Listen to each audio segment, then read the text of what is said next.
میں نے پچھلی بار آپ سے ذکر کیا تھا 1962 کی لڑائی کا، جس میں ہم نے بہت بری طرح سے مار کھائی تھی۔ ایک تو چیزیں جو میں آپ کو اور اس میں بتانا چاہتا ہوں وہ یہ کہ میں نے آپ کو بتایا تھا کہ لیفٹیننٹ یوگراج پلتا ایک تھا جو میرا پہلے کورس میں، جب RSF کورس ہوا مئی جون جولائی میں، تو وہ میرا اسٹوڈنٹ تھا۔ جب 62 کی لڑائی شروع ہوئی تو اس میں صوبیدار جوگندر سنگھ کے ساتھ لیفٹیننٹ، اس وقت وہ کیپٹن بن چکا تھا، یوگراج پلتا بھی اسی پوسٹ پہ شہید ہوا، کیونکہ وہ اسی کمپنی میں صوبیدار جوگندر سنگھ کے ساتھ تھا۔ اور جب میں نے صوبیدار جوگندر سنگھ PVC کی میموریل کے اوپر جا کر سلیوٹ کیا تھا، تو میں نے صوبیدار جوگندر سنگھ اور لیفٹیننٹ کیپٹن یوگراج پلتا کے بارے میں بھی پریئر کی تھی۔ دوسری بات جو امپورٹنٹ 62 میں ہوئی،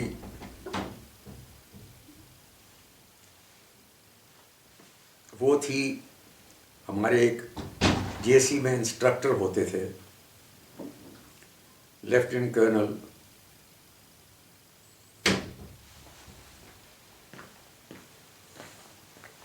Awasthi. Lieutenant colonel Awasthi Rajput regiment سے تھے، 2 راجپوت سے تھے، اور چونکہ 4 ڈیو کو جلدی موو کیا گیا تھا سیلا کی طرف، تو 2 راجپوت بھی اس وقت سیلا میں گئی تھی۔ ان کو 2 راجپوت میں CO کے طور پر پوسٹ کر دیا، لیکن اس سے پہلے کہ وہ ہم پہنچے 2 راجپوت کا کانٹیکٹ نکل گیا تھا، اور چونکہ 4 راجپوت جو وہیں پر تھی سیلا میں، سیلا کے تھوڑا سا نیچے سینگے ایریا میں، ان کو وہاں پر اس کا کمانڈنگ آفیسر بنا دیا گیا۔ جیسا میں نے کہا کہ 62 میں ہماری بہت بڑی ہار ہوئی تھی۔ سیلا ایک ایسی جگہ ہے اور اتنی مضبوط جگہ ہے کہ جہاں اگر آپ بیٹھ جائیں تو دشمن آپ کے چاروں طرف گھوم سکتا ہے، لیکن آپ کو سیلا سے ہٹا نہیں سکتا۔ اور جو سڑک نیچے پلینز میں آتی ہے، فٹ ہلز کی طرف آتی ہے اروناچل پردیش میں، وہ سیلا سے ہو کر آتی ہے۔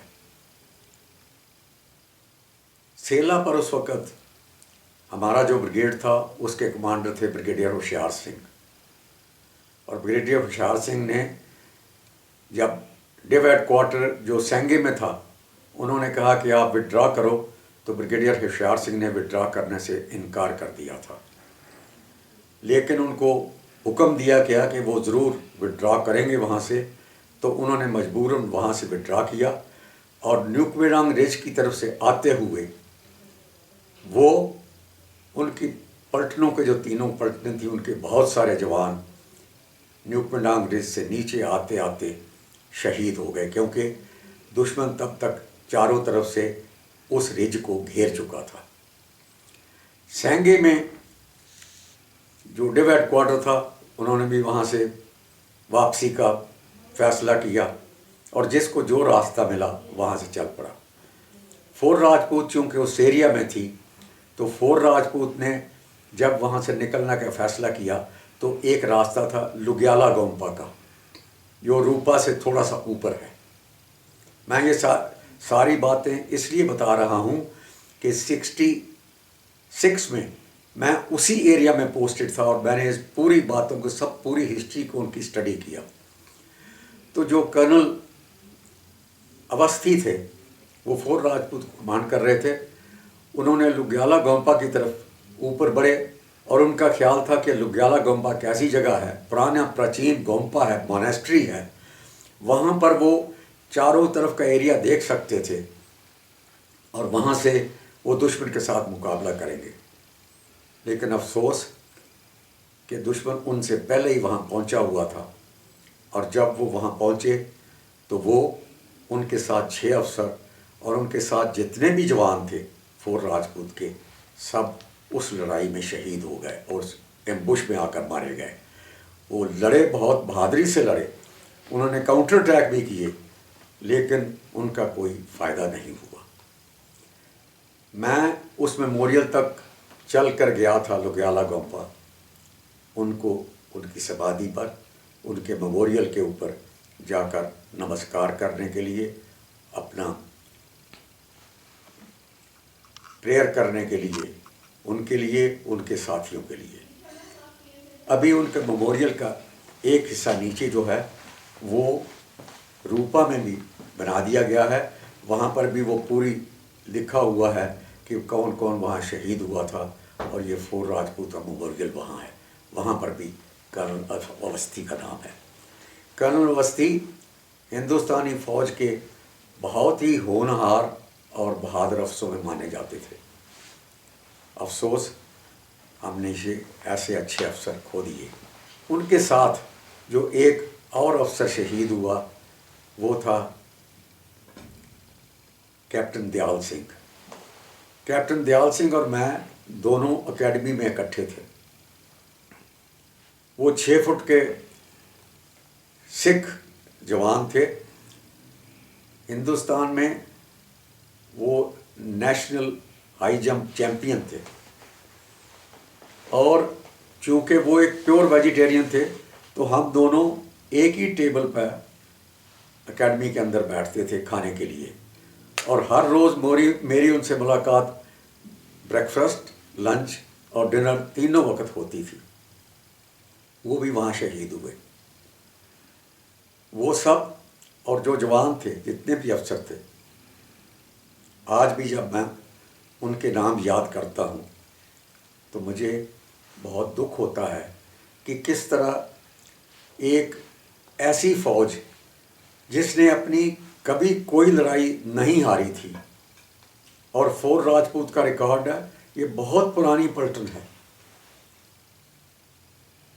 یہ ہلدی گھاٹی بٹالین مانی جاتی ہے، مہارانا پرتاپ کی بٹالین، اور اس کے بعد ایسا ہونا بہت افسوس کی بات ہے۔ بعد میں یہ پلٹن فورٹ راجپوت میرے پاس انہوں نے نوکری کی جب میں بریگیڈ کمانڈ کر رہا تھا، اور ان کے جو کردار تھا، جو کریکٹر تھا، وہ واقعی ان کے بہت اچ ستر کو درشاتا تھا۔ کرنل اوستھی کی پتنی سشیلا دیوی جی، سشیلا اوستھی، مئو میں رہیں کافی دیر تک، بہت دنوں تک ان کو یہ وشواس ہی نہیں ہوا کہ ان کے پتی نہیں رہے۔ ان کی 2 بیٹیاں ہیں، ان میں سے ایک بیٹی کی شادی کیپٹن نائیڈو جو راجپوت ریجمنٹ سے ہی ہیں ان سے ہوئی۔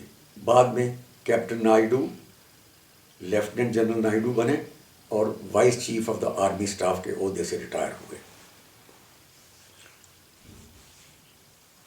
65 کی جو 62 کی جو 1-2 اور گھٹنا ہے وہ میں آپ کو جو بتانا چاہتا ہوں کہ 62 کے بعد 64 میں جب میں تھا مئو میں، تو اس وقت 64 میں جب مئو میں تھا تو اس وقت مئی میں اما ایکسپیکٹ کر رہی تھی ہمارے بڑے بیٹے کو، سنجے کو۔ مئی کا مہینہ تھا۔ میری بڑی بہن جو میرے سے چھوٹی ہیں لیکن دونوں بہنوں میں بڑی ہیں، ستیا، ان کی شادی طے ہوئی تھی۔ میرے پتا جی نے بہت انسسٹ کیا کہ اما وہاں جلندھر آئے اور ان کی اس شادی کو آرگنائز کرنے میں مدد کرے، کیونکہ ان کا بہت وشواس تھا اما کی مینجمنٹ کیپیبلٹی کے اوپر، اور اس کی جو کپڑوں کی جو چوائس تھی، جو سلیکشن تھی، جو وہ میری بہن کے لیے خریدنا چاہتے تھے، اس کے لیے۔ تو میں چونکہ چھٹی نہیں مل رہی تھی مجھے، تو میں نہیں گیا، اما گئی، اور میں صرف شادی کے لیے 2-3 دن کے لیے وہاں پہنچا۔ اس کے بعد جب میں نے کہا 65 میں دلی آ گیا، दिल्ली में मुझे एडजुटेंट साहब की कुर्सी पर बिठा दिया गया। वो कुर्सी जो मुझे कर्नल ज्ञान खोसला ने रिकमेंड की थी सीओ को, जो उन्होंने मुझे भगाते रहे चारों तरफ ताकि मैं कहीं उस कुर्सी पर न बैठ जाऊं, तो वो कुर्सी मुझे वहाँ ऑफ़र की गई। मैं वहाँ बैठा, साथ ही साथ मैं अपनी स्टाफ कॉलेज की तैयारी कर रहा था। उस वक़्त पलटन में 10-11 यंग ऑफिसर्स थे। मैंने आज तक उससे कभी पहले या उसके बाद इतने यंग ऑफिसर्स इकट्ठे एक पलटन में नहीं देखे। उनमें बहुत सारे अफसर जिनसे आज भी मैं टच में हूँ, या कुछ जो नहीं रहे, वो सब थे कैप्टन, उस वक़्त लेफ्टिनेंट श्याम डोगरा, लेफ्टिनेंट शुक्ला, विजय शुक्ला, धरणीधर, शैंडल, चावला, कुलवंत, बाली, पूरन, बहुत सारे ये सब लोग थे। मैंने जैसा कहा 11 थे। जो लेफ्टिनेंट शुक्ला थे वो मिस्टर राजस्थान थे, बहुत अच्छी बॉडी थी, और दिल्ली की, चूँकि पलटन रेड फोर्ट में थी, जब वो दिल्ली में रेड फोर्ट से बाहर निकलते थे तो लड़कियों में बहुत पॉपुलर थे, काफ़ी उनकी दोस्ती थी। शैंडल बाद में वहीं पर दिल्ली में रहते हुए उनकी एक एंगेजमेंट हुई और शादी हुई बाद में। आज वो हिमाचल में हेल्थ मिनिस्टर हैं, लेफ्टिनेंट कर्नल से ओहदे से रिटायर हुए। कर्नल लेफ्टिनेंट श्याम डोगरा वो कर्नल के ओहदे से रिटायर हुए और उन्होंने 18 डोगरा रेज की, पलटन खड़ी की। इसी तरह बाली अभी नहीं रहे, लेकिन बाली एक ऐसे अफसर थे जिनको हमने नाम दिया हुआ था, पठानकोट से थे, उनको हमने नाम दिया हुआ था चिड़ी दा दूध। वो कोई भी चीज़ आपको बोलो कि बाली चिड़िया का दूध चाहिए, वो भैंस का दूध लाएगा और आपको कन्विंस कर देगा कि ये चिड़िया का दूध है वो जो लेके आया है, इसलिए हम उसको चिड़ी का दूध कहते थे। चावला की दाढ़ी कभी भी काबू में नहीं आती थी, ना उसकी कभी पगड़ी काबू में आती थी। कुलवंत बहुत स्मार्ट था और उसकी नज़र एक लड़की जो वहीं पर रेड फोर्ट के अंदर एक अफसर की बेटी थी उसके ऊपर थी, लेकिन अफसोस कुछ काम आगे नहीं बढ़ा। एक हमारे और होते थे नंदू मिश्रा, ये वो रैंक से आए हुए थे, काफ़ी उम्र में बड़े थे, सिर पर बाल नहीं थे। एक उनकी बड़ी बेटी थी, शादी हो चुकी थी, लेकिन फिर भी बड़ी रसिक तबीयत के थे, इलाहाबाद से थे, और आखिर तक मेरी इन सब से दोस्ती रही, जितने भी ये अफसर हैं। धरणीधर ने बाद में 8 डोगरा को कमांड किया, और जब मैं ब्रिगेड कमांड कर रहा था तो वो पलटन को लेकर सांबा में उसी ब्रिगेड में आए। तो ये सब थे जो यंगस्टर थे। मैंने इन सब का नाम आपको इसलिए बताया है कि इन्होंने इतना प्यार दिया कि आज तक मैं और मेरा परिवार इनको भूल नहीं पाए। और इनकी खूबियाँ क्या थी अभी आपको बताता हूँ। जब आप रेड फोर्ट एंटर करते हैं तो रेड फोर्ट के अंदर वो पुराना मीना बाज़ार है जिसको छत्ता बाज़ार कहते हैं। मेरा घर जो था, जो मुझे अलाट हुआ, वो जो जहाँ आप प्राइम मिनिस्टर की स्पीच सुनते हैं उसके पीछे जो रेड फोर्ट का पूरा फसाद आपको नज़र आता है, उसके ऊपर झंडा चढ़ता है। उस झंडे के नीचे जो पूरी लंबी बैरक है वो मेरा घर था जो मुझे अलाट हुआ। ड्राइंग रूम इतना बड़ा था कि उसमें पूरी बारात आप उसको बिठा कर खाना खिला सकते हैं। मुझे समझ नहीं आता था कि उसमें जो 4 कुर्सियां मेरे पास थी उनको किस तरह से लगाऊं ताकि वो भरा हुआ नज़र आए। इसी तरह बेडरूम भी था। तो उस इलाके में छत्ते बाज़ार में नीचे जो था वो बड़ी सारी दुकानें हैं। उन दुकानों में इन लड़कों ने क्या करना कि एक कोका कोला की जो क्रेट होती है जिसमें 24 बोतलें होती हैं वो ऊपर भेज देनी हमारे घर में। मैं मैरिड था, बाकी सब बैचलर थे। तो दफ्तर में तो इनकी हिम्मत नहीं होती थी, क्योंकि एजुटेंट की कुर्सी ऐसी होती है कि जो डिसिप्लिन की जिम्मेवार होती है पूरी पलटन का। लेकिन बाद में ये किसी तरह से मेरी वाइफ को बहन जी करके ये सब के सब ऊपर पहुंच जाते थे। जब वो क्रेट जो ये लेते थे वो ऊपर पहुंच गया होता था, तो वो हमारा जो छोटा लड़का हमने रखा हुआ था जो मदद करता था किचन में, वो फ्रिज में लगा देता था। तो ये देखते रहते थे कि मैं किस वक्त सीढ़ियाँ नीचे उतर के ऑफिस में चला गया हूँ दोपहर के बाद, तो ये सब ऊपर पहुँच जाते थे और जितनी ठंडी बोतलें होती थी वो सब पी लेते थे। खैर कोई ज़्यादा पैसे नहीं लगते थे। जो क्रेट ऊपर जाता था वो अपने नाम से नहीं ले जाते थे, वो मेरे नाम से ऊपर जाता था। उस वक़्त जो पूरा क्रेट था 24 बोतलें कोका कोला की, वो 3 रुपये 19 पैसे में आती थी और छत्ता बाज़ार में नीचे 4 आने की वो बोतल ठंडी की हुई बिकती थी। तो आप देख लीजिए कि उस वक़्त कितने दाम क्या थे।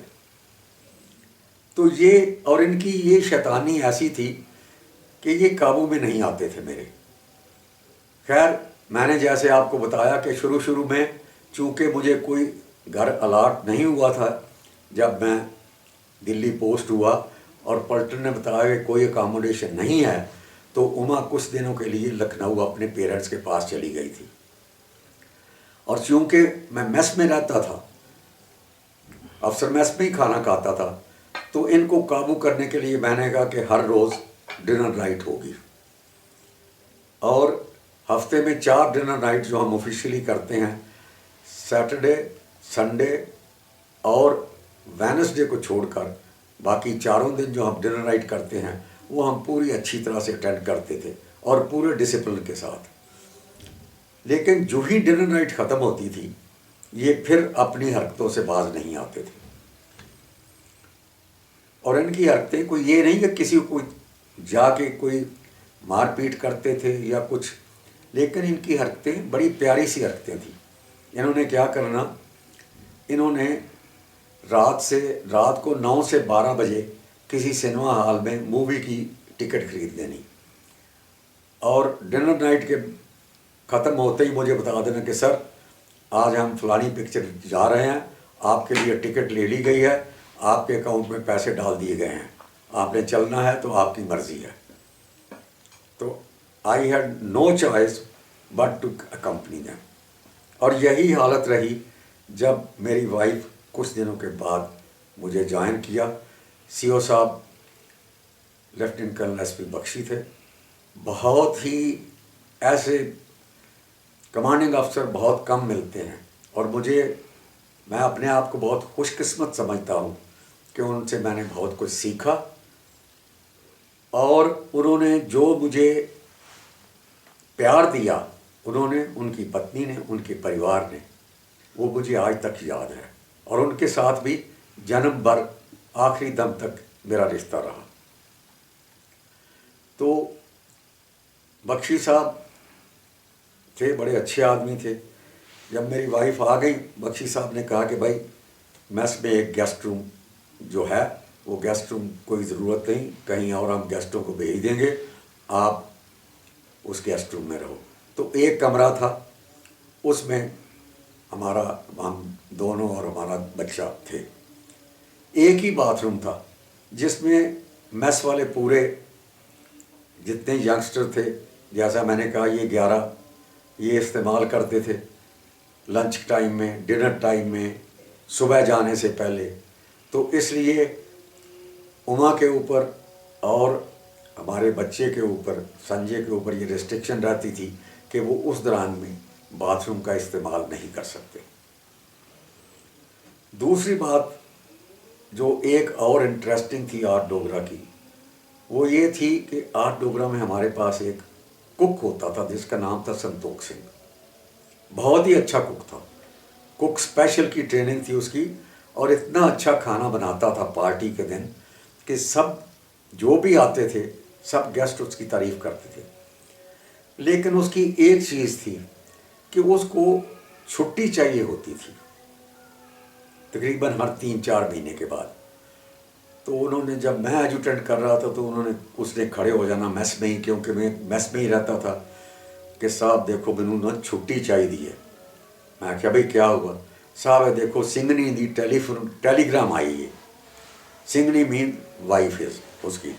تو سنگنی دی ٹیلی گرام آئی ہے, اے تسی دیکھ لو, آپ پہ دیکھ لو. وہ پتہ نہیں کب کی ٹیلی گرام تھی, اور میں شاید 15 بار پہلے بھی اس کو دیکھ چکا تھا, لیکن ہر بار اسی ٹیلی گرام کے اوپر اس کو چھٹی چاہیے تھی. لیکن اس کی حالت کو سمجھتے ہوئے ہم کہتے ہیں چلو بھائی ابھی کوئی کام نہیں ہو لیا, 1 ہفتے کے لیے کوئی پارٹی نہیں, جب ہو کے آ جاؤ. دوسری بات جو ایک اور اس وقت وہاں شروع ہوئی ریڈ فورٹ میں, وہ تھا ایک ساؤنڈ اینڈ لائٹ شو. اس کو کہتے ہیں سوئن لیمیور, اور جو بھی فرینچ میں نام ہے اس کا.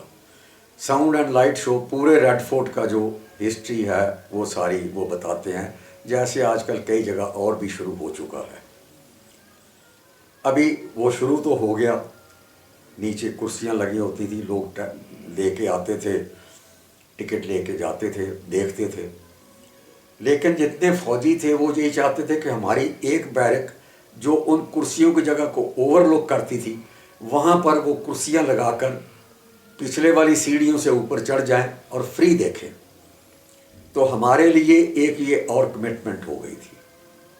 تو یہ سوئن لیمیور جو ہے, جس کو ہمارے جو جتنے ینگسٹر تھے کہتے تھے سونے دی لومڑی, تو وہ سونے کی لومڑی جو تھی وہ ہمارے اوپر اور ایک دباؤ پڑ گیا کہ جس نے بھی دیکھنی ہے اس کے لیے وہاں کرسی کا بندوبست کرو, چائے پانی کا بندوبست کرو, اور ان کو وہاں وہ فری دیکھنے کے لیے انٹرٹینمنٹ پرووائڈ کرو.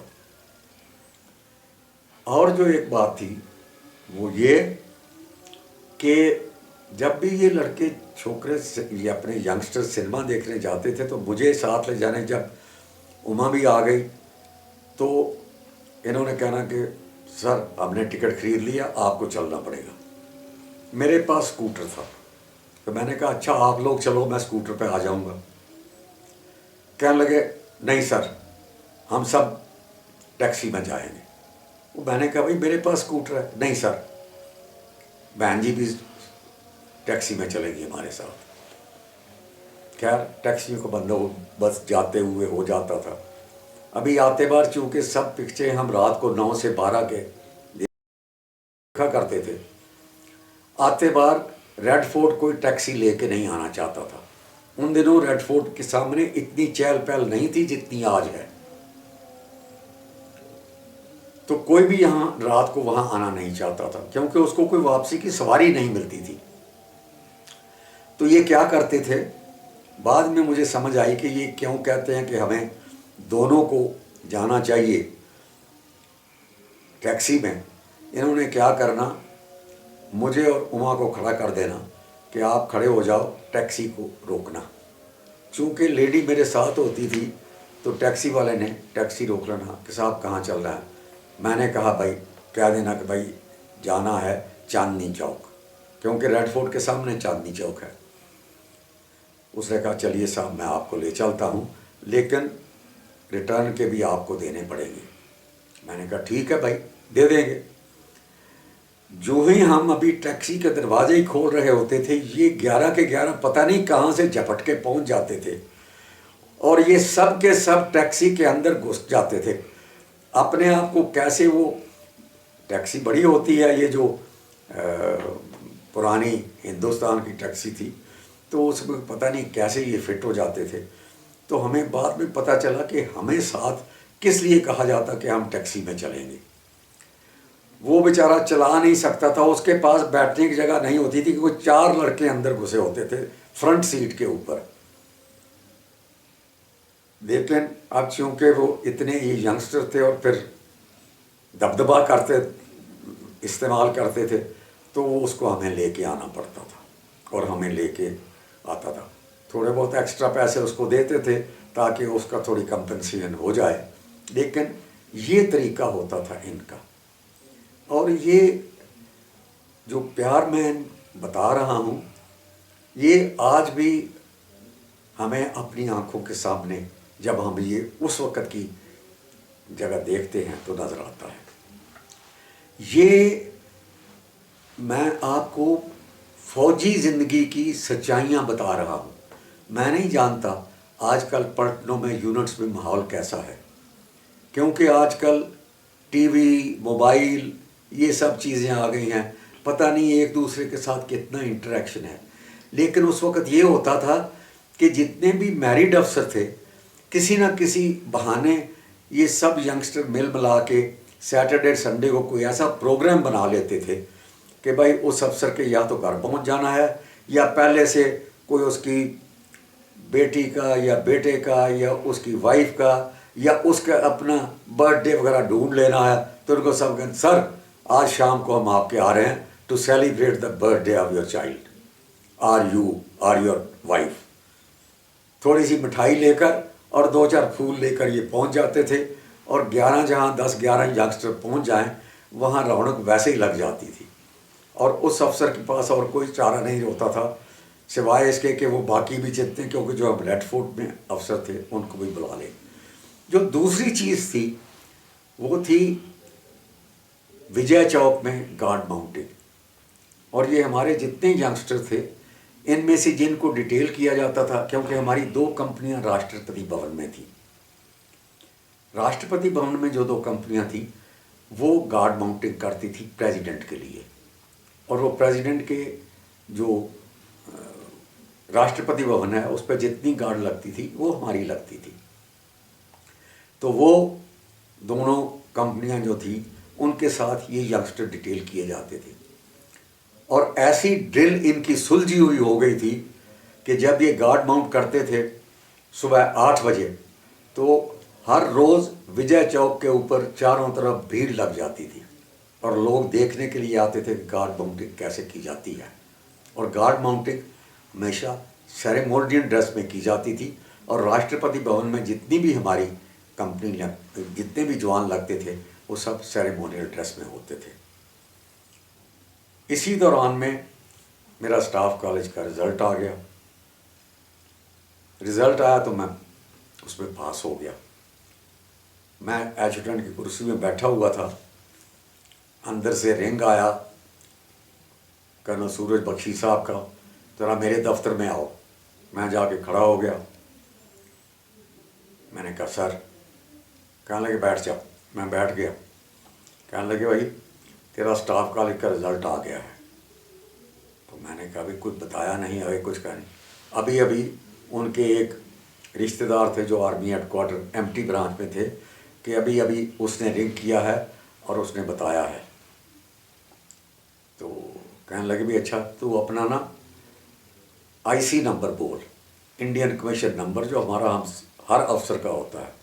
मैंने कहा ठीक है। तो मैंने सर IC 7796। उन्होंने वो जो ही बोला अपने टेलीफोन में, जब वो बात कर रहे थे टेलीफोन उठाया, एमटी ब्रांच में अपने रिश्तेदार को बोला कि भाई 7796 RN शर्मा। तो उधर से उसने कुछ बोला, तो कर्नल बख्शी साहब ने कहा मुबारक हो, पास हो गया है। बहुत खुश हुए। और उसी दिन शाम को सारे अफसर जो थे वो हमारे उस रेड फोर्ट की पूरी सीढ़ियाँ 80 सीढ़ियाँ थी जो मेरे घर तक ऊपर जाती थी, तो वो वहाँ तक ऊपर चढ़कर शाम को ड्रिंक्स के लिए मेरे घर में आए। शुक्रिया।